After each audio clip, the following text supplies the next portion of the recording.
Olá, pessoal. Eu sou Alanis e o assunto do nosso podcast de hoje é sobre ela, que é uma das formas de nós que trabalhamos com ciência dar um retorno à sociedade.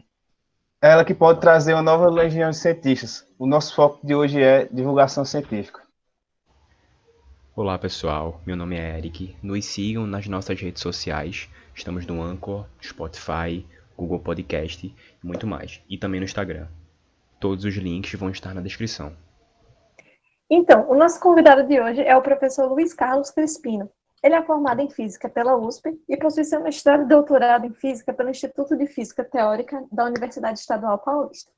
Atualmente, é professor titular e coordenador do Programa de Pós-Graduação em Física da UFPA e membro do Conselho da Sociedade Brasileira de Física. Ele atua como revisor de periódicos internacionais, como a Nature Physics, Physics Review Letters e Physics Review D.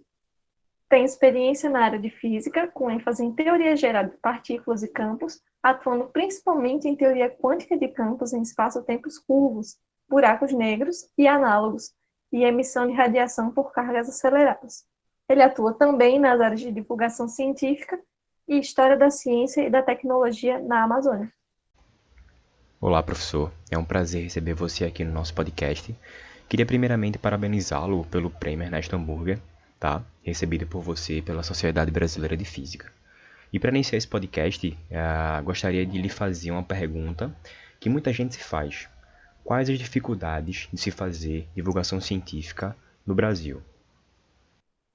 Então, Eric, a satisfação é minha. Muito obrigado pelo convite de participar aqui com vocês. Para mim, toda a oportunidade de falar sobre divulgação científica é extremamente valorizada. Eu queria dizer assim, em primeiro lugar, a divulgação científica ela está muito atrelada com a educação básica, né? O sucesso da divulgação científica ele está muito vinculado, na minha opinião, à educação do povo, à educação do público que vai ser o alvo dessa divulgação científica. Então, se você tem uma escola básica, uma educação básica forte, você tem um público que vai ser um bom receptor dessa divulgação científica. Então, é fundamental, por exemplo, quer dizer, quando na maior parte da divulgação científica, quer dizer, quando você qualifica uma atividade de divulgação científica, você tem que pensar em qual é o seu público. Então, você vai pensar num público infantil, num público jovem. E daí esse jovem vai incluir desde um jovem, sei lá, de 12 anos, né, quer dizer, até um adolescente, né, até um jovem de 80 anos. Mas o que qualifica, digamos assim, algumas noções básicas, alguns conhecimentos básicos, o que a gente chama de alfabetização científica ou letramento científico, são importantes para a simulação dessas atividades de divulgação científica. Então, o papel do professor da educação básica é fundamental.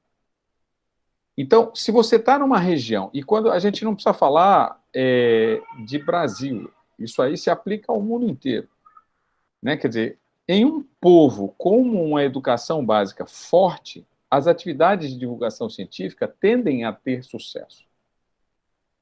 Entende? Quer dizer, é preciso, porque, assim, a divulgação científica, ela não é exatamente ciência, tá certo? Ela mistura um pouco de coisa, inclusive arte, tá certo?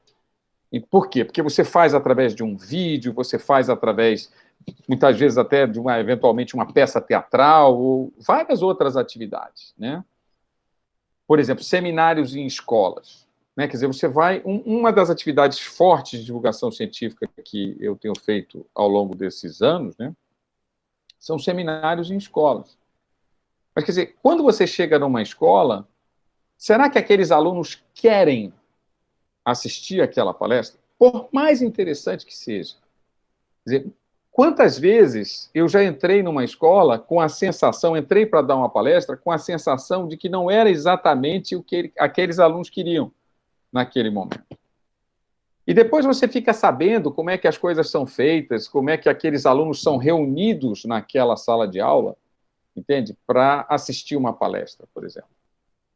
Será que eles são reunidos por espontânea vontade, né? Quer dizer, que é feito um convite, olha, pessoal, ao invés dessa aula, nós vamos ter a possibilidade de assistir uma palestra. E vai para a palestra quem quiser ir. Tá certo? Ou será que eles estão ali, olha, pessoal, a ida para essa palestra é obrigatória? Ou por outra, a ida para essa palestra não é obrigatória, mas eu vou dar meio ponto para quem assistir a palestra. Você está entendendo? Então, veja, em primeiro lugar, como é que você reúne aqueles estudantes para participarem de uma palestra de divulgação científica? E eu posso falar sobre a origem do universo, sobre a invenção do avião, entende? Quer dizer, eu posso encontrar os temas mais diversos e que possam ser, né, atrativos. Quer dizer, nós temos palestras sobre robótica, nós temos palestras sobre mecânica quântica, sobre tecnologia laser, sobre, entende? Várias coisas que nós podemos assim, oferecer. Nós temos 2 projetos principais de palestras em escolas. Um chama Física e Tecnologia para a Escola, que é mais focado para física e aplicações tecnológicas, e um outro que chama Palestras Vocacionais, que é bem geral, envolve todas as áreas do conhecimento. Veja, tem 2 públicos principais aí, quando você pensa em educação básica. O público das escolas públicas, né, das escolas do governo, né, e o público das escolas particulares. São 2 públicos diferentes. E 2 direções de escola, 2 mecanismos diferentes que você precisa abordar, entende? E interagir para que lhe seja permitido, de alguma forma, ministrar uma palestra numa escola de divulgação científica. Então, assim, não raro, quer dizer, quando você trata, quer dizer, qual é o público ideal para uma palestra, assim, quer dizer, um público de ensino médio, tá certo? É aquele que já teve ali uma educação fundamental, né? Quer dizer, completa, tá certo? Então, já recebeu uma quantidade de conhecimentos que torna esse público, no momento ideal, aquele estudante, aquele jovem, aquele adolescente, o momento ideal de receber, por exemplo, um conhecimento intermediário, aquele que vai fazer uma conexão entre o dia a dia dele e uma aplicação tecnológica, né? Quer dizer, como é que funciona, por exemplo, ressonância magnética, tomografia, né? Como é que funciona o joguinho, como é que é aquele circuito que está ali dentro, o que é a nanociência, a nanotecnologia, o que permite aquele display ser tão, né, quer dizer, fascinante, aqueles caracteres que ele manipula ali, aqueles personagens ser tão reais, né, aquilo ser tão sedutor, quer dizer, robótica, né, como é que você faz aqueles robozinhos para né, disputarem alguma coisa, fazerem uma luta. Então, mas assim, quando você chega na escola, quer dizer, normalmente as escolas particulares, a primeira pergunta que ele faz vai ter relação com o conteúdo do Enem? Quer dizer, veja, aquilo, quer dizer, nós vivemos um momento, assim, extremamente delicado, né? Quer dizer, um momento de, quase que eu diria, de ataque à ciência e tecnologia, de ataque às universidades, de ataque ao conhecimento que é desenvolvido dentro, às atividades que são desenvolvidas dentro da universidade, né? Então, há um momento, quer dizer, que de alguma maneira parece que a sociedade não tem consciência da importância da ciência. E muitas vezes, na população média, quer dizer, o interesse que se coloca ali é que o filho entre na universidade. É passar num exame de acesso. E não a formação enquanto um cidadão com consciência científica e tecnológica, quer dizer, capaz de assimilar o mundo que está em torno dele. Entende? Porque, veja, há vários pontos que eu poderia colocar, eu não vou dizer aqui que seja uma situação que eu tenha vivenciado aqui ou ali, não importa onde, né? Mas imagina que você vai para uma palestra, vai falar sobre física, e aí você vai, por exemplo, utilizar um experimento que eu gosto muito, que é uma seringa de ebulição. Você põe um pouquinho de água quente numa seringa, prende a ponta ali no seu dedo e puxa o êmbolo, e a água entra em ebulição a uma temperatura que é muito menor do que 100 graus Celsius. Mas o professor falou na sala de aula que a temperatura de ebulição da água era 100 graus Celsius. E eu vou chegar na minha apresentação e vou dizer a temperatura de ebulição da água não é 100 graus Celsius. Depende da pressão. Depende da altitude, entende? E aí você começa, quer dizer, no momento em que você entra na sala de aula para discutir determinados conceitos, determinados experimentos, você começa digamos assim, a colocar uma pimentinha, entende? Naquele cotidiano daqueles alunos, entende? Começa a permitir o questionamento, né? Mas então não é assim? Então como é que funciona de fato? Por que que me foi ensinado que foi assim e não assado? Entende? Hoje, com essa inserção tecnológica, entende? Que há, é muito fácil você ser surpreendido por um aluno que lhe apresenta uma pergunta que você tem que parar. Opa, eu preciso ler sobre isso para responder para você. E qual o professor que gosta disso? Na minha opinião, todo professor deveria gostar, porque o melhor aluno é o aluno que lhe motiva, é o aluno que lhe faz crescer, é o aluno que lhe faz aprender. Mas será que os professores são formados com a mente aberta o suficiente para esse tipo de aluno, para encontrar esse tipo de aluno na sala de aula? Tá certo? Mas vamos focar no público infanto-juvenil. Entende? Se o filho de um cidadão de classe média chega na sua casa e diz: pai, hoje eu não tive aula, tá certo? Era aula de matemática, era aula de história, mas ao invés disso foi uma palestra sobre a origem do universo. Esse pai vai dizer: escuta só, que negócio é esse? Eu estou pagando para o meu filho ter aula e não para ele assistir palestra sobre a origem do universo.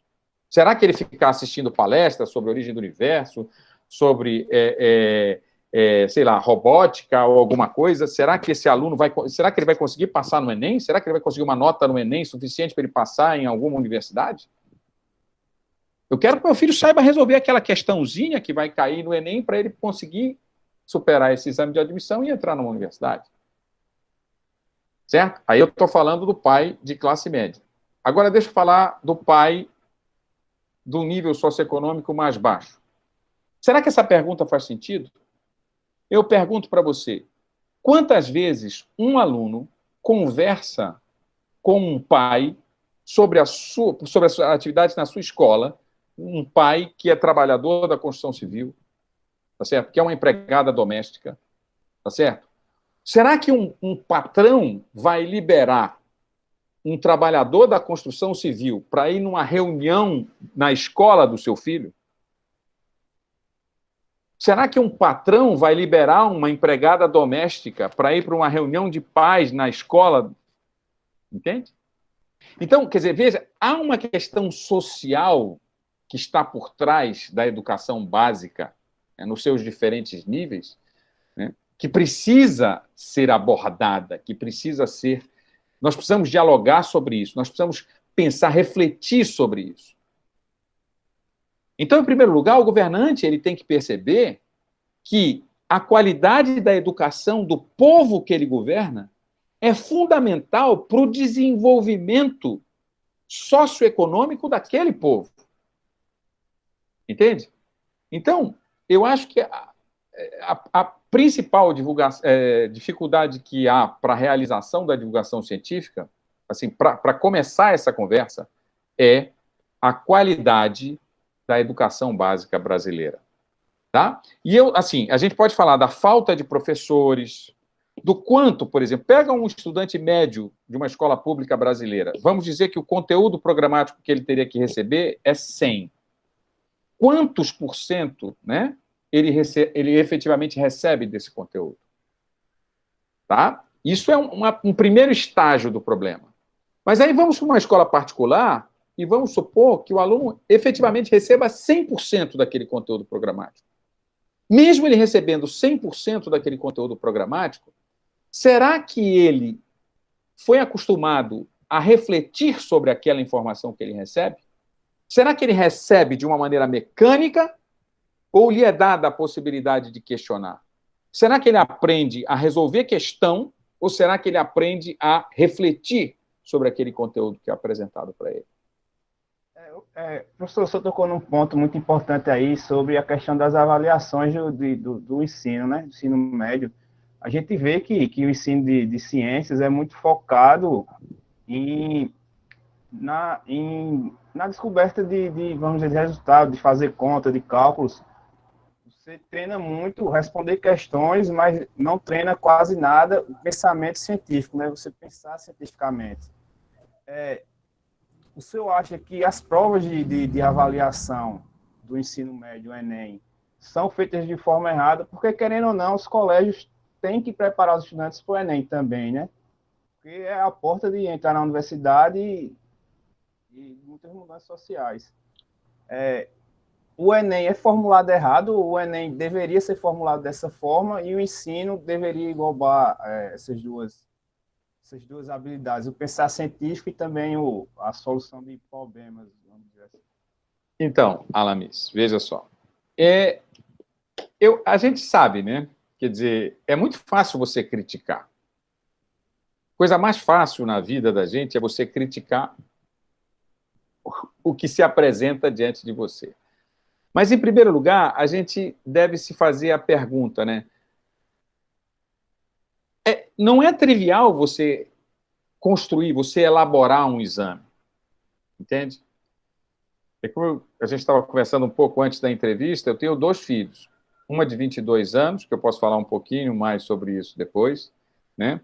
Que é especial, mas passou por toda a educação normal, estudou em escolas normais, o ensino fundamental, o ensino médio, e depois o ensino superior, é formado em gastronomia.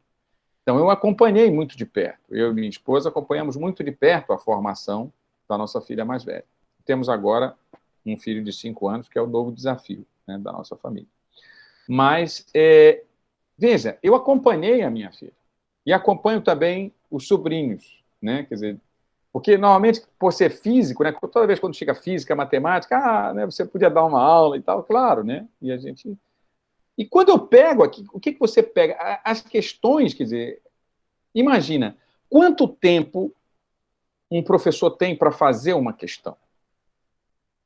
Tá certo? Então, o que ele faz? Ele pega de bancos de questões. São questões, normalmente... Você já experimentou, Alamis, formular uma questão? Fazer uma questão? Qualquer coisa que você faz com seriedade, com dedicação, dá muito trabalho. Entende? Formular uma questão... Quando você... Imagina, se você participa de uma banca elaboradora, tá certo? Tem o cara que faz... O sujeito que faz a questão, um homem ou mulher, né? E tem o revisor daquela questão. Que é a primeira pessoa que vai olhar para ver se não tem erros naquela questão, ou inconsistências, ou alguma coisa.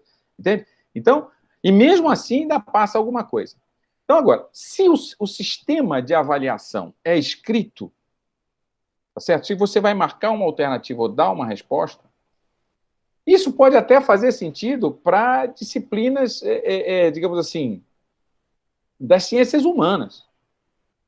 Mas para uma disciplina como física, como química, tá certo? Você acha que você consegue efetivamente medir a assimilação, a compreensão de um estudante simplesmente marcando alternativas ou dando resposta por escrito? É muito difícil. Então, você já sai perdendo. E aí a culpa não é do elaborador do Enem, entende? É da maneira... Claro, por melhor que seja uma prova, um exame de admissão simplesmente escrito, tá certo? Ele já sai perdendo, ele já não é bom o suficiente. Então, mesmo que não tivesse erros conceituais, mesmo que não tivessem inconsistências nas questões formuladas, várias alternativas certas, por exemplo, ou nenhuma certa, como muitas vezes acontece, já seria insuficiente. Para a física, por exemplo. Porque física é, por natureza, uma ciência experimental. Entende? Então, se você não realiza nenhum experimento... Veja só, a gente recebe alunos da universidade que... Bom, a gente até recebe alunos da universidade que nunca tiveram uma aula de física. Não tiveram um professor de física no primeiro, no segundo e no terceiro ano do ensino médio. Tá certo? Isso não é tão comum, mas acontece. Mas a gente recebe alunos que nunca entraram em um laboratório durante toda a sua vida estudantil. E isso independe deles serem alunos de escola pública ou de escola privada. Porque mesmo as escolas privadas que eventualmente têm laboratório, isso eu estou falando com conhecimento de causa, tá certo? Tem laboratórios para terem, não para usar. Você está entendendo? Então, vá lá, quer dizer, eu não sei se te vão permitir você entrar, você entende? Quer dizer, tem mais isso, quer dizer, quando você vai para uma escola, quando você entra em uma escola, tá certo? E começa a fazer muitas perguntas, a dizer, mano, cadê o seu laboratório? É melhor você não fazer isso, porque você já não vai ser bem-vindo. Entende? Até essa abordagem da interação tem que ser uma abordagem construtiva, né? Eu acho que a empatia é uma palavra muito importante, essa questão de se colocar no lugar do outro, né? A primeira tendência que o ser humano tem, de uma maneira geral, é criticar e não se colocar no lugar do outro. E quando você se coloca no lugar do outro, você percebe o quanto é difícil você, no contexto socioeconômico que a gente tem hoje, garantir um ensino de qualidade. Mesmo com dinheiro. Porque o problema não é dinheiro. Entende? O problema é muito mais amplo do que... Porque não basta, entende, simplesmente você ter dinheiro. É preciso uma metodologia, é preciso um planejamento, é preciso uma estratégia de apresentação de conteúdos. E aí é um ciclo vicioso. Você está entendendo? Porque você mesmo tocou quando fez a pergunta, você disse, se a prova vai ser escrita, por que eu vou oferecer aulas experimentais? Por que eu vou apresentar atividades experimentais? Se ele nunca vai ser solicitado para fazer isso. Entende? E a física, que é uma ciência experimental, fica tremendamente prejudicada. Então, assim, eu sou de uma família italiana, né, italiana, espanhola, predominantemente italiana, que se reunia, pelo menos, né, quer dizer, aos domingos, antes da pandemia. E antes do atual governo também. Esse atual governo desafiou até nossas relações familiares. Mas o que eu quero dizer para vocês é o seguinte, eu, em uma fase da minha vida, todo domingo, devido à idade dos meus sobrinhos, eu levava um experimento para fazer, né? Posso citar aqui alguns, já citei o da seringa, o da vela e do copo, a lata que implode, são todos experimentos de física térmica, mas já levei também, né, vários outros experimentos. E assim, era um momento especial no almoço, entende? Mas assim, por exemplo, a conclusão que eu tinha era muito mais para o show, quer dizer, eu sentia que havia muito maior interesse para o show, para a realização do experimento em si, do que na hora em que eu explicava. Quer dizer, quando eu fazia o show, entre aspas, né, quando eu apresentava o experimento, eu tinha a atenção de todo mundo, ou quase todo mundo. Mas na hora da explicação, a atenção não era de todo mundo. Era um percentual bem menor de pessoas que efetivamente estavam interessadas na explicação. E aí, em que pese todo o meu esforço em explicar da maneira mais atraente possível, né? Então, veja, há vários níveis de aprendizagem, né? Quer dizer, tem aquela máxima, né? Quer dizer, que você me conta e eu vou esquecer, você, né, quer dizer, me ensina e eu vou lembrar, e você me envolve e eu posso realmente entender o que está acontecendo, né? Mas isso, eu acho que faz sentido até uma certa idade, entende? Até quando a motivação é algo que efetivamente precisa vir de fora para dentro. Mas se você é uma pessoa que atingiu a idade adulta e a motivação ainda precisa vir de fora para dentro, aí é preciso refletir. Entende? Porque as pessoas que realmente vão dar contribuições sociais relevantes, e aí quando eu digo isso, não é ganhar um prêmio, entende? Mas é ser aquele cidadão ou cidadã que vai apresentar a solução para um problema da empresa no seu dia a dia. Tá certo? Essa pessoa, normalmente, não é a pessoa que a motivação vem de fora para dentro. Professor, o senhor citou aí que o problema era muito maior, né, que isso, e também citou a questão da motivação. A gente vê que tem um certo distanciamento entre ciência e sociedade, né? Até por isso vem essas questões da vacina, que o pessoal diz que não é importante, vacina. Isso é tudo porque tem um distanciamento evidente entre ciência e sociedade. Um desses motivos a gente pode considerar como se fosse a representatividade, porque as pessoas olham para a ciência, para os cientistas, e veem uma pessoa branca, um senhor de cabelo branco e tal, e sentem que é alguma coisa distante delas. E aí já dá para também incluir a questão da divulgação científica no geral, né? Saindo da escola também. Deixa eu só lhe falar. Então, deixa eu abordar essa questão de duas maneiras diferentes. Primeiro, eu acho que essa questão do distanciamento da sociedade e da ciência, né, relacionado com o obscurantismo científico. Né? Eu acho que, em primeiro lugar, veja só, ciência não é dogma. E ambos podem viver conjuntamente. Se você quiser, por exemplo, falemos de ciência e religião. Eles podem coexistir, não há nenhum problema disso. Agora, misturá-los é complicado. Você está entendendo? Porque a religião é dogmática. O que é dogma? Aquela verdade absoluta, incontestável. E a ciência é o oposto. É a possibilidade de contestar o tempo todo. É questionar o tempo todo. Se você entra em uma religião, uma reunião religiosa, contestando tudo, tá? Será que santo não sei o que existiu? Será que Deus existe? Será que esse realmente milagre existiu de fato? Ou será que não foi bem assim? Se você começa uma abordagem desse tipo, você certamente não é uma figura benquista naquele contexto. Tá certo? Porque a religião, ela pressupõe a aceitação do dogma, a aceitação da verdade sem o questionamento. E ela é importante e ela é útil. Ninguém aqui vai ser bobo para questionar a importância, entende? Ou a utilidade da religião. É fundamental na vida das pessoas, até na estabilidade psicológica das pessoas.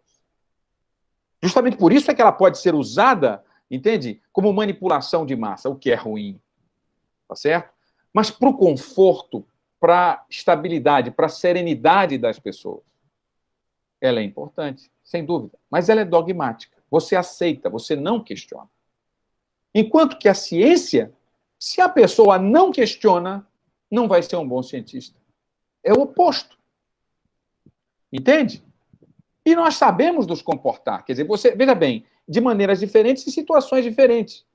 Você não se comporta numa balada da mesma maneira que você se comporta, tá certo? Num almoço em família, numa reunião com seus pais e avós. Não, são comportamentos diferentes. Né? Até as partículas elementares têm comportamento diferente, tá certo? O nêutron no núcleo, né, tem uma certa estabilidade que contrasta com a instabilidade de um nêutron fora do núcleo. Desde as partículas elementares até nós, seres humanos, sabemos que há condutas mais apropriadas em situações diferentes.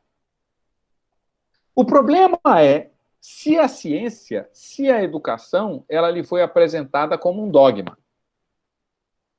E aí é esse ponto que eu quero relacionar com a minha resposta anterior. Entende? Se a sua assimilação da educação, do conhecimento científico e da educação como um todo foi uma assimilação dogmática, ela é frágil. Entende? Ela é frágil. Se você... se a importância da vacina para você foi ensinada como algo dogmático, é frágil. Entende? Porque alguém vai dizer para você, não, olha, a vacina não é importante. O dogma, então pronto, você troca de dogma. O dogma de que a vacina era importante, agora passa a ser que a vacina não é importante. Como você não entendeu nem porque ela era importante e nem entende porque ela não é importante, tanto faz. É como torcer, no meu caso, tá certo? Tem dois times aqui no Pará principais, é Remo e Paysandu. É torcer, vou para o Remo ou Paysandu. Né? E vocês aí no Recife, é o Sport Recife, qual é o outro, o rival principal? Tem o Náutico, tem o... O melhor time de Pernambuco é o Náutico. Pois é, né? então, o Sport Recife e Náutico, você está entendendo? Então, é como você escolher um ou outro. Você vai escolher por quê? Sei lá por quê, porque não importa. Você entende? Não importa. É como se for Flamengo ou Vasco para pegar, né? Quer dizer, torcidas nacionais, Corinthians e Palmeiras. Então, se para a maior parte da população a importância ou a não importância da vacina, a eficiência ou a não eficiência da vacina, for como escolher entre Vasco e Flamengo, nós estamos perdidos. Então, a idade do questionamento é o prato cheio para o aprendizado.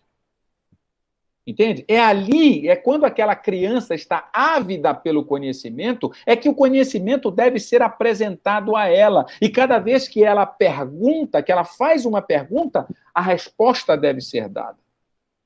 Veja, a situação é muito complexa. É fundamental. Não há guerra. Nós nunca vamos vencer, tá certo? A guerra contra a ignorância se nós não atacarmos o local mais importante, que são as escolas. Entende? Se o conhecimento científico não for plantado, ensinado, disseminado nas escolas, porque é lá que isso precisa ser feito. Bom, professor, levando em consideração tudo que você falou, é perceptível que cada dia mais o problema está na estrutura do ensino básico. Queria lhe perguntar em que nível está o empenho das universidades públicas na divulgação científica, não apenas levando em consideração o ensino básico, mas também para um público em geral. Veja só, são inúmeras as atividades que as universidades públicas têm realizado para a divulgação científica. Mas é que o desafio é tão grande, você está entendendo, que por maior que seja o número dessas atividades de divulgação científica, esse número ainda será insuficiente. Embora você encontre entre os seus colegas, tá certo? Aqueles que achem que divulgação científica não é o seu papel. Entende? Imagine uma pessoa que fez, né? Mestrado, fez a sua graduação, aí ela fez mestrado, né, em física teórica, certo? Fez doutorado em física teórica, e aí depois ela vai trabalhar com divulgação científica em escolas. Você acha que esse deve ser o profissional que deve trabalhar com divulgação científica em escolas? O profissional que fez mestrado e doutorado em física teórica? Bom, esse é o meu caso, eu faço isso também.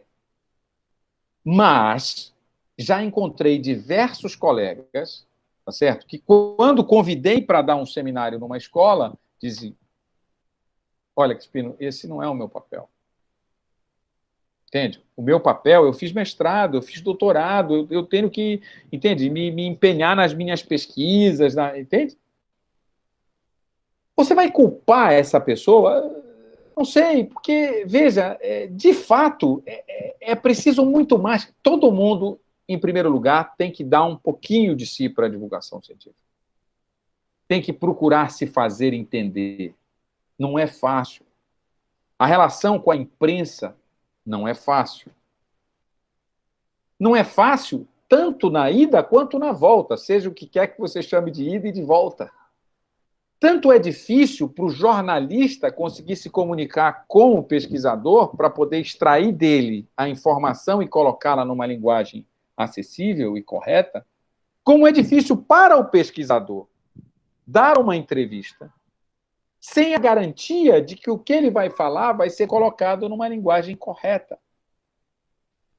Nesse imediatismo, nessa prontidão, né, quer dizer, nesse ritmo frenético da informação,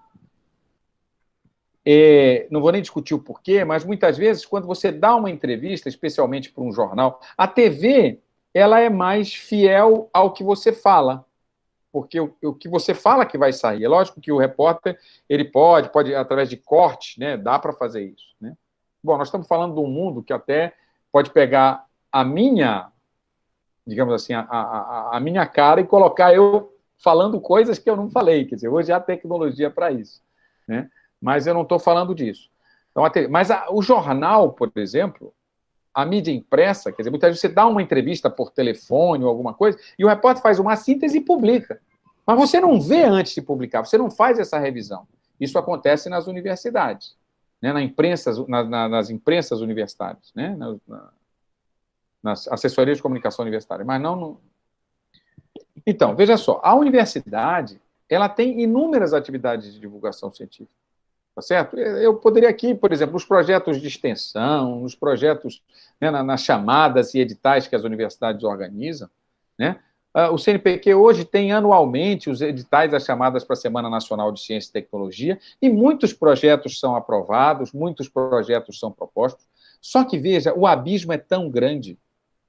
Você está entendendo? Os problemas são tão grandes que, por mais que todos os professores se dedicassem à atividade de divulgação científica, isso talvez ainda não fosse suficiente, entende? Para resolver o problema de um país onde a educação básica tem problemas gravíssimos. Porque a gente está tentando tapar o sol com a peneira. Você está entendendo? A gente está tentando resolver na universidade, entende? Um problema que deveria ter sido resolvido na educação fundamental. Então, veja, hoje os desafios do professor universitário são inúmeros. Entende? A sociedade acha, entende? Por exemplo, porque os professores não estão dando aula. Bom, pode até ser que tenha gente que não esteja fazendo nada, mas a minha vida, num passado recente, nunca foi tão intensa quanto agora. Entende? Porque agora nós estamos precisando nos reinventar para promover o mesmo desenvolvimento que nós conseguíamos promover com a formação que nós tivemos, sem a necessidade dessa digitalização, tá certo? Dessa internetização de tudo que a gente faz. Então, os desafios são imensos. Então, sintetizando, né, quer dizer, as universidades estão fazendo o seu papel, estão se empenhando para a divulgação científica? Estão. É suficiente? Não. Por quê? Porque o desafio é muito grande, porque nós temos uma educação básica deficiente, isso não tem nada a ver com as universidades, isso não é culpa das universidades. Muito pelo contrário, muitas vezes a gente tem uma dificuldade muito grande em fazer as parcerias, em construir as parcerias com as escolas públicas. Imagina eu chegar com um professor que dá aula de manhã, de tarde e de noite, tá certo? E dizer para ele que eu quero montar uma palestra, que ele tem que se mobilizar, ou então que eu quero introduzir experimentos nas aulas dele. Aí ele vai ter que... mas eu ainda vou ter que aprender. Eu vou contar uma história para você. Eu entrava em escolas para dar palestras e tal, e um belo dia eu me deparei com umas caixas numa escola pública na periferia de Belém. Eu olhei para aquelas caixas e disse, o que é isso? Aí eles, não, são experimentos que a escola recebeu. Multidisciplinares, que era de física, era de biologia e era de química. Mas e não estão sendo usados? Não, chegaram aí, a gente não recebeu nenhum treinamento. Foram comprados em escala nacional, para praticamente todas as escolas públicas brasileiras, e ficaram lá encaixotados, envelhecendo. E aí, quando eu tive a oportunidade, a gente montou uma parceria com o governo estadual, tá certo?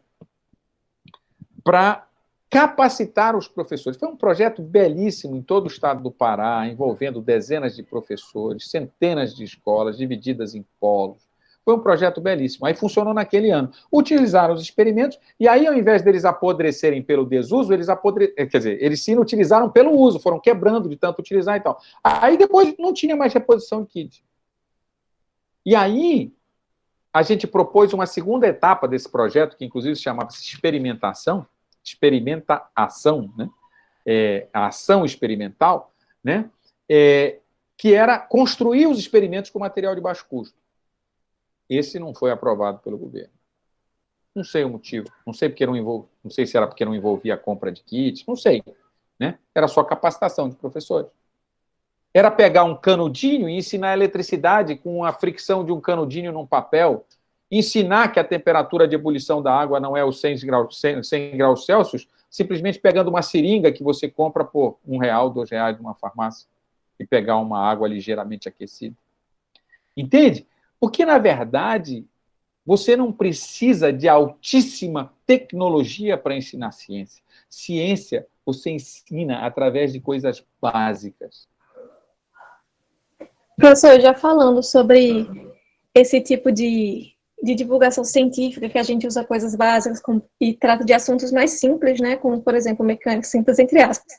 mecânica, eletricidade, termodinâmica. Como você acha que está essa área de divulgação científica quando a gente fala de física moderna? Você acha que chega a ser relevante falar desse tipo de conceito e conceitos até mais abstratos para o pessoal mais novo, no ensino fundamental, no ensino médio? Com certeza. A questão isso é fundamental, você percebe? Porque imagina, vamos pensar em termos quando Faraday encontrou, tá certo?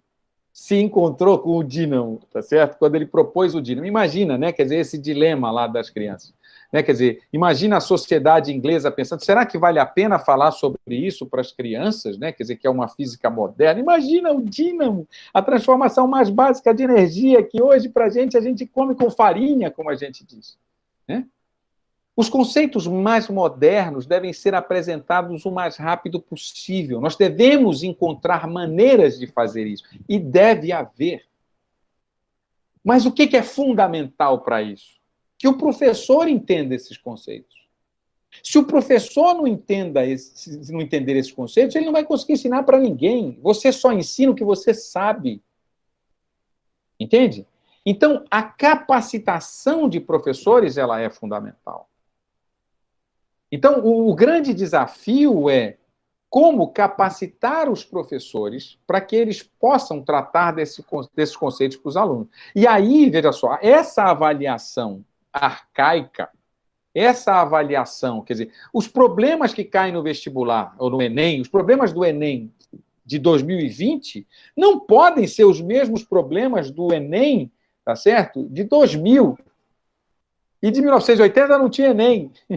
Entende? Quer dizer, então, os exames de acesso aos vestibulares, eles têm que acompanhar a realidade. Mas você sabe o que aconteceu? O negócio ficou tão complexo, que hoje a Base Nacional Curricular está caminhando na direção de remover física do conteúdo obrigatório. Veja bem, nesse planeta hipotético, tá certo? Nessa galáxia hipotética que não existe, tá certo? Então, veja assim, eu tenho carência de professores de física, então sabe como é que eu vou resolver o problema? Não é formando mais professores de física, é tirando a necessidade do ensino de física. Eu resolvo o meu problema, você percebe? Porque se eu não precisar ensinar física no ensino médio, aquela falta imensa de professores de física que há para ensinar, ela deixa de ser um problema. Você está entendendo? Agora me diga uma coisa. Quem é que não percebe isso? Vocês entendem? Será que nós somos bobos o suficiente para não entendermos que a gente está querendo resolver um problema, entende? Não pela solução que todos sabem que deve ser dada, mas pela solução que caminha na contramão da evolução de um povo. Quer dizer, nós vamos eliminar a falta de elementos necessários para dar educação para um povo, simplesmente dizendo que a educação não é mais necessária. Esse é o pior caminho que nós podemos escolher. Porque, ao fazermos isso, nós estamos indo no rumo da nossa destruição, no rumo do obscurantismo científico, no rumo da não vacina. Eu queria, porque a gente está falando também muito sobre divulgação para o lado do aluno, de quem está recebendo a divulgação, né? Eu queria perguntar ao senhor para o lado do divulgador também. Há espaços em revistas para você publicar trabalhos de divulgação científica? Porque, assim, a gente que é da área, né, somos avaliados muito pelas publicações que nós temos, para quem pretende fazer concurso, alguma coisa do tipo. As revistas estão abrindo espaço para esse tipo de trabalho, para quem quer trabalhar com divulgação científica e quem quer publicar? Então, né, eu acho que essa é uma excelente pergunta, aliás, como todas as outras, mas essa toca num ponto importante para a comunidade brasileira nesse momento. Né? Veja, nos Estados Unidos e no exterior, de uma maneira geral, não estou falando, por exemplo, na Índia, na China, né, não é o caso, mas, assim, nos principais países europeus e na comunidade europeia, porque, se você analisar a Europa, né, a Europa Ocidental, né, quase cabe toda dentro da Amazônia, para você ter uma ideia em termos de território. Né? Mas, assim, se você pensar na Europa Ocidental, se você pensar nos Estados Unidos, eles têm revistas dedicadas à divulgação científica, Scientific Communications e várias outras, né? Já no Brasil, essas são coisas que ainda estão crescendo. Não há uma revista, tá certo, dedicada à divulgação científica. Há as revistas científicas que dentro delas tem um espaço, né, para a divulgação científica. Mas isso precisa ser conquistado. Eu acho que, assim, na verdade, né, quer dizer, a gente tem que se acostumar a conquistar as coisas, né? Quer dizer, a gente não deve esperar que as coisas venham para nós de mão beijada, porque não vão vir. Assim, esse espaço vai existir no momento em que esse espaço for reivindicado, certo?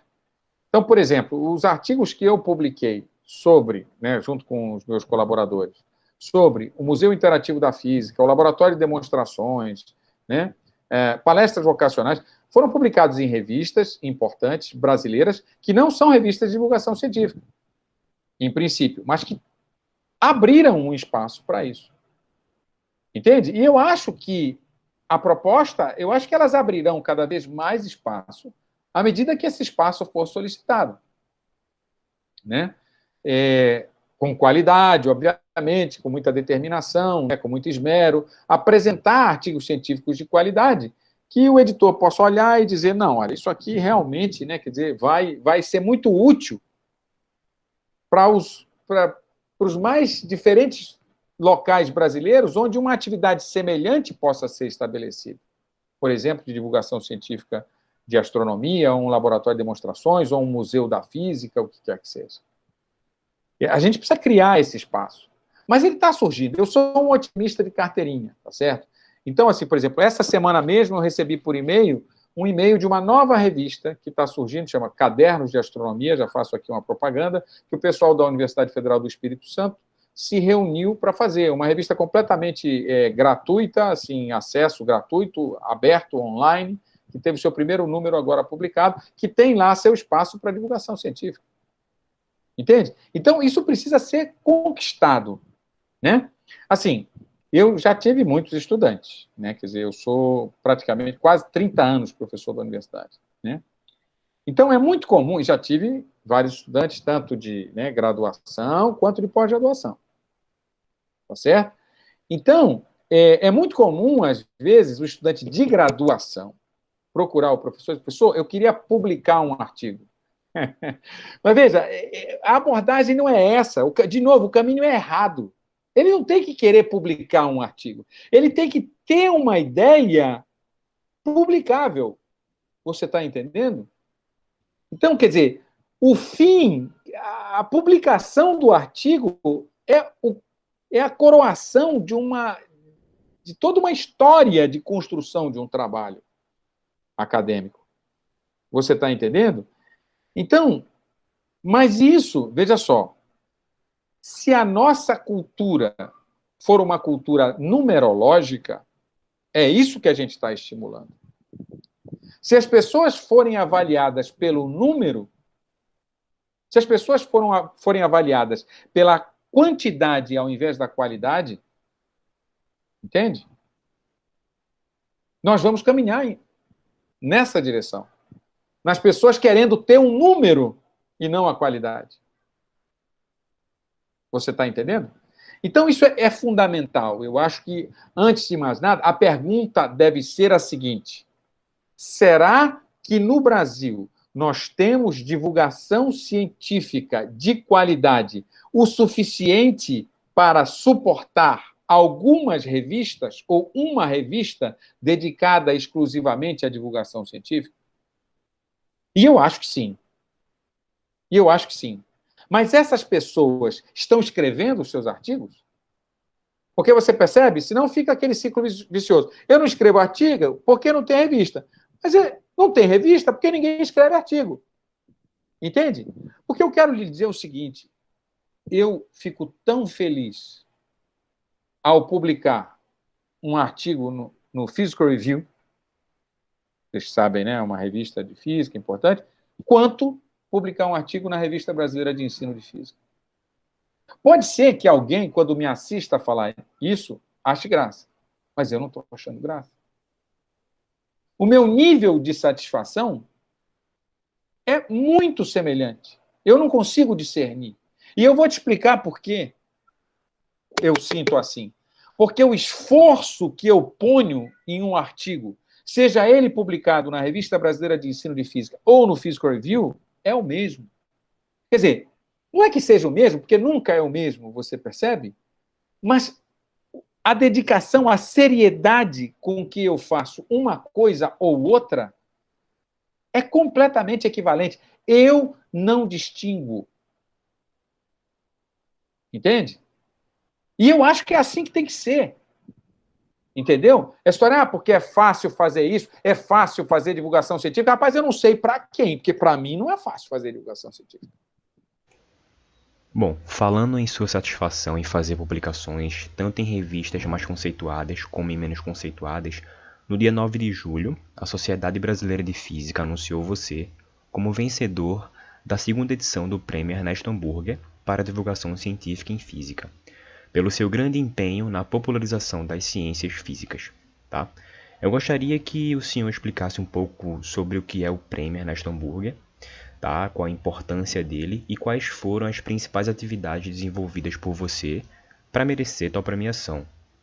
Assim, claro que foi uma satisfação muito grande, né? Quer dizer, esse é um prêmio muito importante, um prêmio nacional, certo? Com a chancela da Sociedade Brasileira de Física, que é, tá certo, a principal sociedade da minha área de trabalho.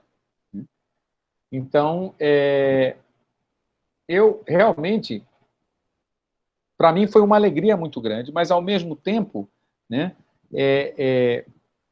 uma alegria coletiva, entende? Isso não foi um prêmio dado a mim, foi um prêmio dado à equipe que eu coordeno, que tem centenas, tem ou teve, né, centenas de alunos, dezenas de professores que colaboram. Então, assim,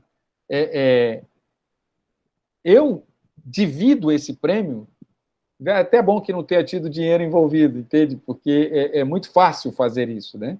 Porque se tivesse dinheiro envolvido, seria muito complicado, porque não ia sobrar, por maior que fosse, não ia sobrar muito, tá certo? Para cada um. Mas, assim, esse prêmio é uma conquista de toda essa equipe. Eu não teria feito nada sozinho. Quer dizer, sozinho eu ia dar uma palestra ali, fazer o experimento para a minha turma.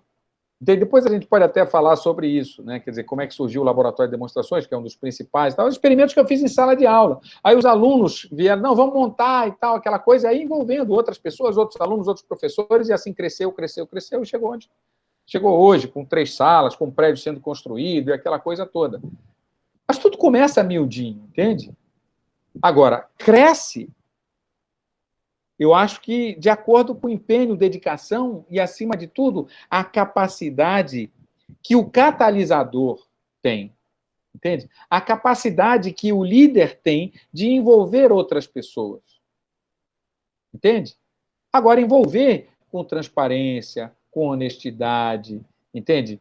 Com crítica, especialmente a autocrítica, porque você não deve ser mais crítico com os outros do que você é com você mesmo. Isso é muito importante, entende? Então, assim, como eu disse, foi uma alegria, uma satisfação muito grande, a realização, não minha, mas dessa coletividade. Né? Quer dizer, eu, quando falei isso com os meus colegas aqui, isso é uma conquista da Universidade Federal do Pará, né? Essa é uma conquista da Amazônia como um todo. O que eu disse, que tem um território equivalente ao da Amazônia Ocidental, perdão, da Europa Ocidental. A Amazônia tem um território equivalente da Europa Ocidental. É muito, gente. Muito. Aqui a gente leva experimentos de barco, entende? Uma viagem de Belém a Santarém leva dias, meu amigo. Isso para não falar de Oriximiná, fica mais longe ainda.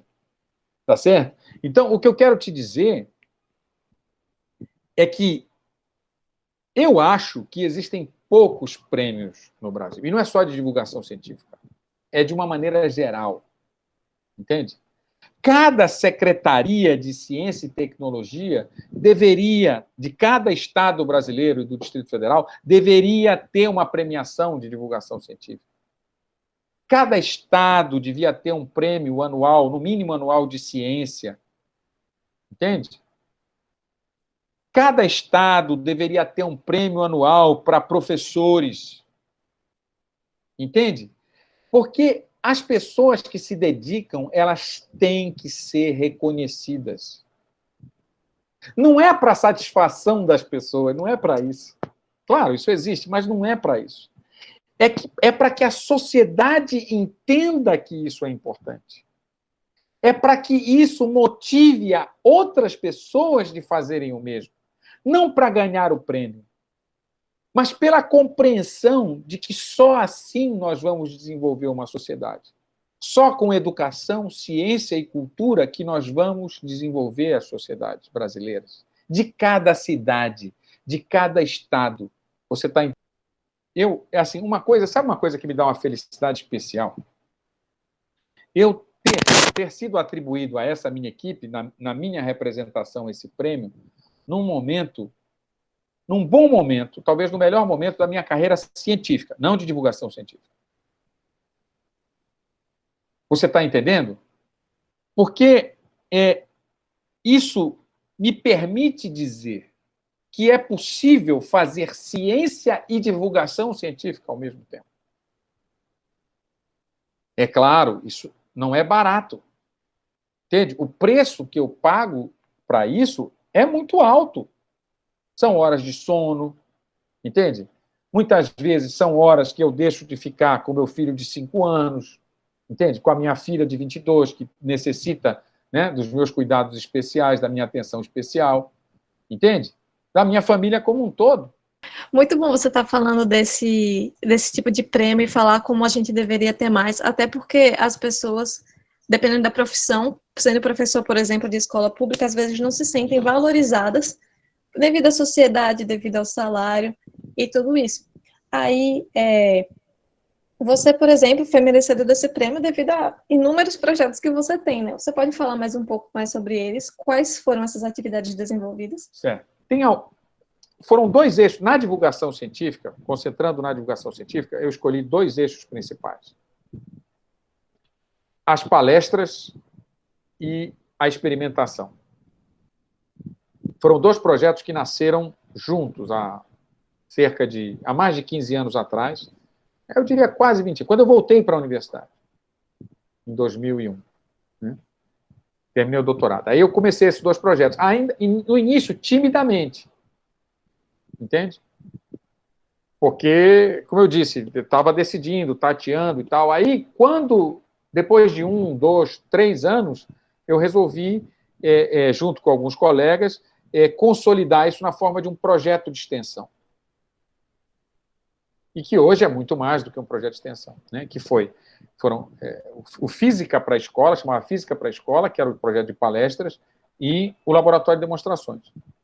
O Laboratório de Demonstrações foi inspirado no Laboratório de Demonstrações da USP, que foi criado pelo Ernesto Hamburger na USP, a chamada Prateleira de Demonstrações. Daí porque, né, isso faz todo sentido para mim. Apesar de eu nunca, assim, não ter no meu registro uma conversa com o professor Ernesto Hamburger. Assim, eu cruzei com ele assim, várias vezes na USP, pelo menos uma eu tenho certeza, porque tem uma foto ali de um lugar em que eu estava, né? Mas, assim, nunca fui aluno dele, nunca fui, entende?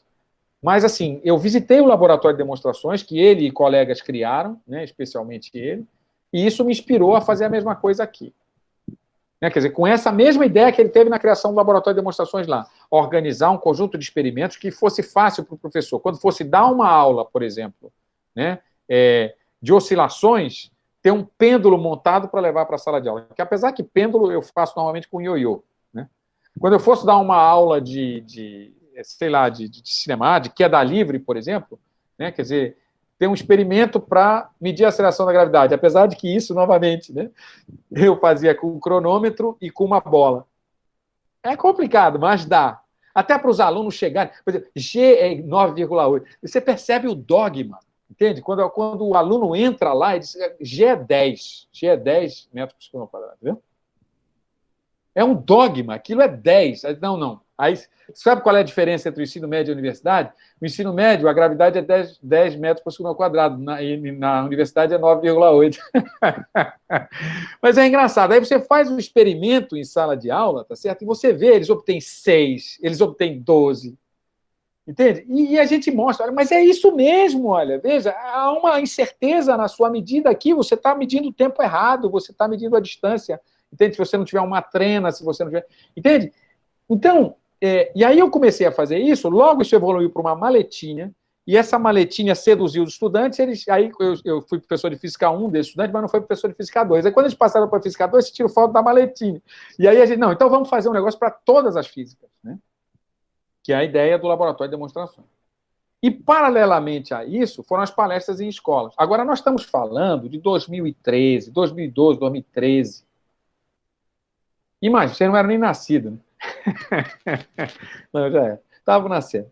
Né? Aí, olha só, imagina dar uma palestra em escola. Se eu fosse para uma escola dar uma palestra com um giz, né? Quer dizer, palavra, né? Verbo e giz, será que isso realmente ia se diferenciar de uma aula que ele tivesse lá? Bom, se o professor da escola fosse um cara, né, quer dizer, extremamente dedicado, ele poderia ele mesmo dar aquelas palestras e tal. Mas, assim, eu quis oferecer, a gente quis oferecer, utilizando o que havia de mais moderno em tecnologia naquela época, que era levar um computador e um data show. Só que a gente não tinha computador e data show. Um computador para transportar, quer dizer, aquela CPU, aquela coisa, era um laptop, né? E um data show. Aí a gente teve uma ideia Robin Hood, tipo Robin Hood, né? Por que Robin Hood? No primeiro ano, esse ano não consta nem nas atividades oficiais do projeto lá. A gente pegou uma escola particular e fez um contrato de boca, que era o seguinte, ó, a gente vendeu, não me lembro se foram 5 palestras, né? Por um computador e um data show. Era só doutor, né? Só professores com doutorado, que iam dar palestra numa escola de ensino médio, uma das escolas mais conceituadas, com professores de, assim, com o time, os sócios eram de vanguarda, pessoas que se intitulavam do ensino mais moderno e tal. Então vamos fazer um contrato aqui, né? Quer dizer, a gente dá uma série de palestras para vocês e vocês não vão pagar em dinheiro. Vocês vão pagar com um data show e um laptop que a gente vai usar para dar as palestras nas outras escolas. Nas escolas públicas. E aí, esse primeiro ano do projeto foi só uma série de palestras que nós demos numa escola particular aqui de Belém, que nos pagou com o data show e o laptop, que nós utilizamos daí para frente nas escolas públicas. E no primeiro ano de projeto, nós fizemos cerca de 10 palestras numa só escola pública, quer dizer, essencialmente nós repetimos, né, as palestras que nós demos na escola particular, na escola pública. Mas não era muito legal, porque assim a gente beneficiava só aquela escola, ainda mais que era sempre os mesmos alunos, sabe, que estavam lá. E aí é interessante, na verdade, que você você vai testando e vai vendo como melhora e tal. Aí no outro ano a gente já deu uma palestra em cada escola. Entende? E assim foi atingindo públicos maiores e maiores e maiores. E assim, isso foram tantas palestras, tá certo? Hoje, e assim, eu acho engraçado, sabe, as pessoas... é importante falar essas coisas, porque, especialmente porque tem alunos, né? Eu me lembro assim, sei o quê, porque você vai dar uma palestra numa escola. Então, eu pedi para uns alunos receberem uma turma, uns alunos da universidade, para receberem uma turma de alunos da universidade, umas centenas, num laboratório e tal. Aí esse aluno falou, professor, então a gente já pode colocar isso no nosso Lattes? Veja, eu jamais coloquei uma palestra em escola que eu dei no meu currículo Lattes. E nunca vou colocar. Você está entendendo? Porque isso é uma série de atividades de um projeto de extensão. Então, se você for fazer para colocar no seu Lattes, não faça. Porque não é essa a ideia. Entende? Você não vai fazer isso para ganhar currículo. Você faça isso para ganhar experiência, mas não para ganhar currículo. Entende? Então, assim, e hoje, assim, depois de 15 anos, mais de 15 anos desse projeto de palestra, às vezes eu vou abastecer o carro num posto de gasolina, eu vou numa farmácia, numa loja qualquer, e alguém me chama de professor. A pessoa que me atende, né? E assim, eu acho que sou um bom fisionomista. É impossível você lembrar de todos os alunos e tal, que você, né, teve na vida e tal. Mas eu dou meus pulos, né? E assim, eu olho para a pessoa e digo, rapaz, eu não me lembro não de onde tu foste meu aluno. Aí, vira e mexe, assim, quando acontece, né, nessas situações que aconteceram, né, claro, há exceções, mas as pessoas, não, professor, o senhor nunca foi meu professor, não, na universidade. Eu dei aula em escolas antes de ser professor da universidade, muito cedo, muito jovem. Né? Esses aí já estão tão carecas quanto eu. Né? Mas eles dizem assim, não, professor, foi uma palestra que o senhor deu na minha escola, não sei aonde, e que aquilo ficou marcado, não sei o quê, não sei o quê, não sei o quê. Então, assim, a gente não tem ideia. Quando isso acontece numa cidade de 2 milhões de habitantes, já tem estrada, é um projeto que já tem estrada, entendeu? Isso é muito interessante, quer dizer, você vê essa capacidade. E assim, eu não dou mais que uma palestra por mês. Às vezes dou, entende? Mas, em média, eu acho que talvez uma palestra por mês nos últimos, né, sei lá, alguns anos. Não é muito, mas acumulado ao longo do tempo. Então, quando eu peço para um colega dar uma palestra, eu nunca peço para ninguém, nunca pedi para ninguém dar mais que uma palestra por mês. Porque eu acho que aí já é demais. Mas você no departamento de física tem 40 professores. Você percebe? Se cada um der uma palestra por mês, são 40 palestras por mês. Você está entendendo? São 500 palestras por ano. É muita coisa. E essas coisas são... Isso tudo sabe, é muito desafiador. Porque, assim, se eu vou dar uma palestra para uma escola particular, que normalmente não tem auditório, eu dou uma palestra para 20 alunos. Que sejam 40, vai. Enquanto que se eu vou numa escola particular que tem um auditório de 400 lugares, eu com uma palestra dou uma palestra para 400 alunos. E aí eu vou escolher o quê? Vou escolher uma escola particular ou uma escola pública? Durante 10 anos, nós concentramos as palestras, depois desse primeiro ano, né, do Robin Hood e tal, que a gente conseguiu os equipamentos, os 10 anos seguintes foram só em escolas públicas. Mesmo sendo um número menor de alunos, mesmo sendo aqueles alunos que muitas vezes o professor tem que dar aquele meio ponto para o cara estar lá naquele dia, você está entendendo, e não ir embora para cá. Por exemplo, posso falar do Museu Interativo da Física, do Núcleo de Astronomia. Eu ia perguntar sobre ele, o Museu Interativo da Física. Então, o Museu Interativo da Física. Olha, o Museu Interativo da Física, ele foi um spin-off do Laboratório de Demonstrações. O que é o laboratório de demonstrações? São experimentos que a gente são, né, quer dizer, demonstrações por meio de experimentos que a gente faz durante primeiro as aulas, depois a gente recebe as escolas, entende? A gente recebe escolas para demonstrações, uma espécie de show da física, que é chamado em alguns lugares. Hoje, ele é dividido em setores, então a gente faz, um professor pode trazer só para física térmica, só para ótica, só para mecânica, só para eletromagnetismo, entende? Aí é um showzinho ali de 1 hora, 2 horas, depende da disponibilidade, né? Porque às vezes eles, durante uma só visita, eles vão em vários projetos, né? Então, aí o que acontece? Nesse laboratório de demonstrações, nós temos os experimentos de baixo custo, tá certo?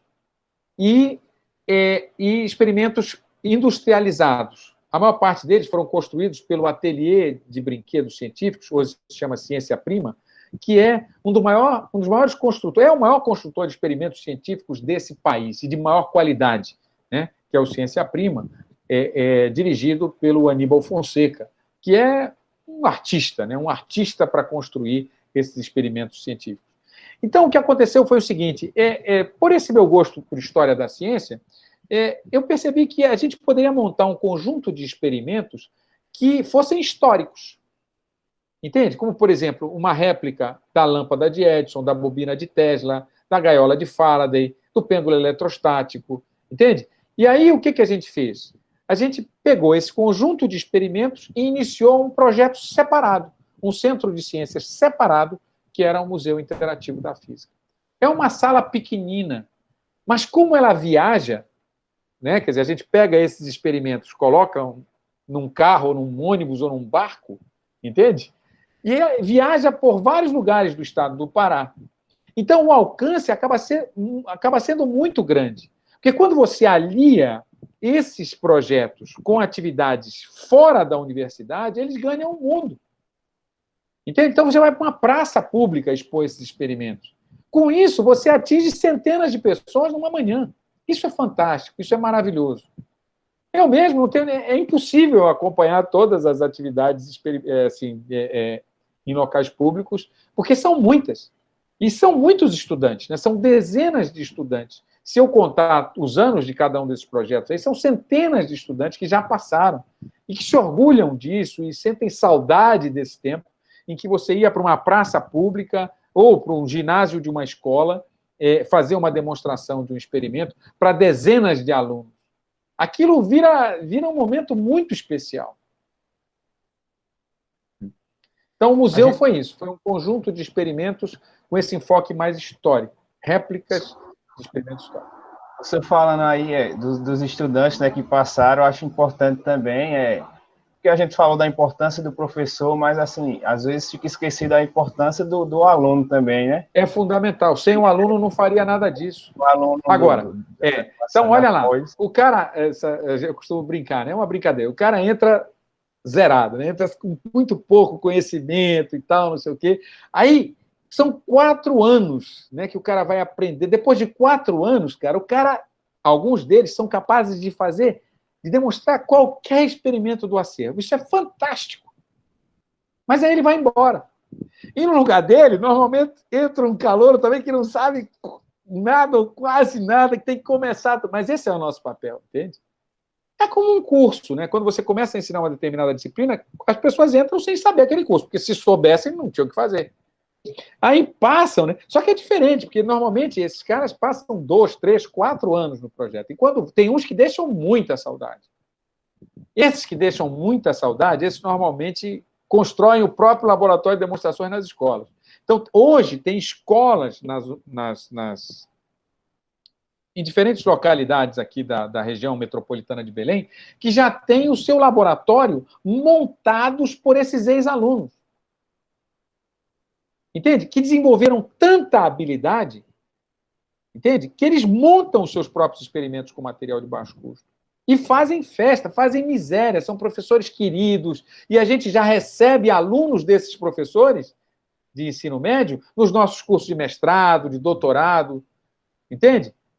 Tem um que está fazendo agora doutorado, já terminou o mestrado, está fazendo doutorado, que se formou numa escola da periferia de um dos principais alunos, um aluno que me ajudou a montar o laboratório de demonstrações. Porque tem a equipe fundadora, né?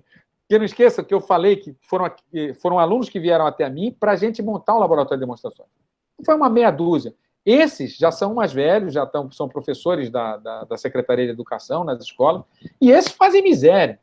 Entende? Esses construíram, porque assim, a gente não tinha dinheiro, então não tinha dinheiro para comprar, então tudo foi construído. E esses caras construíram, depois foram construir nas suas escolas. E, assim, para terminar, você podia, porque é costume da gente, professor, sempre no final dos podcasts, pedir uma mensagem de incentivo para o pessoal, alunos. Eu acho que no caso do senhor, a gente pode pedir até uma mensagem de incentivo para seus colegas, professores, alunos e professores que estejam pensando em fazer divulgação científica. Só deixar essa mensagem de importância, o quão é importante você fazer divulgação científica, né? Então, olha, eu poderia falar muitas coisas aqui, mas vamos tentar rapidamente, focar, já que é focalizando, né? Vamos tentar focar aqui. Rapidamente. Tem várias abordagens que eu costumo ter para esse tipo de solicitação da sua parte, mas eu vou escolher uma. E é a seguinte, olha lá. Quando você perdeu a idade escolar, só resta a divulgação científica. Se as pessoas não foram apresentadas à ciência na sua vida escolar, como acontece com grande parte do povo brasileiro, tá certo? Então, a única chance que esse povo, que já passou da idade escolar, receber a ciência, compreender a ciência, se aproximar da ciência, é através das atividades de divulgação científica. Aonde? Em praças públicas, em apresentações em teatros, promovidas em parcerias com instituições públicas e privadas. Então, eu convido a todos os brasileiros que estejam envolvidos com a ciência, tá certo? Que participem de uma cruzada nacional para apresentar a ciência para a população, especialmente aquela população que passou pela sua vida escolar e que não foi devidamente apresentada à ciência. Essa é a única esperança de nós mudarmos essa relação que hoje anda muito mal, tá certo? Entre sociedade e ciência. Então fica o meu convite. O convite para todos os colegas, sejam eles ex-estudantes, né, recém-formados nas suas carreiras científicas iniciais, ou mesmo colegas já mais maduros, né, que dediquem pelo menos uma pequena parte do seu tempo por mês para uma atividade de divulgação científica. Nem que seja uma palestra por mês numa escola. Não vai ser fácil, porque é preciso ter a permissão da escola para realizar essa atividade. Mas ficam todos vocês convidados e desafiados para essa cruzada em nome da divulgação científica no Brasil. Tá bom? Professor, muito obrigada pela sua participação. Muito obrigada mesmo. É com trabalhos como o seu que a gente vê a importância e o impacto que tem a divulgação científica na nossa sociedade. Beleza. Eu é que agradeço, para mim foi uma satisfação muito grande e desejo muito sucesso, né, para o Focalizando, né, e para esse Student Chapter que vocês estão levando à frente aí no Recife, aí em Pernambuco.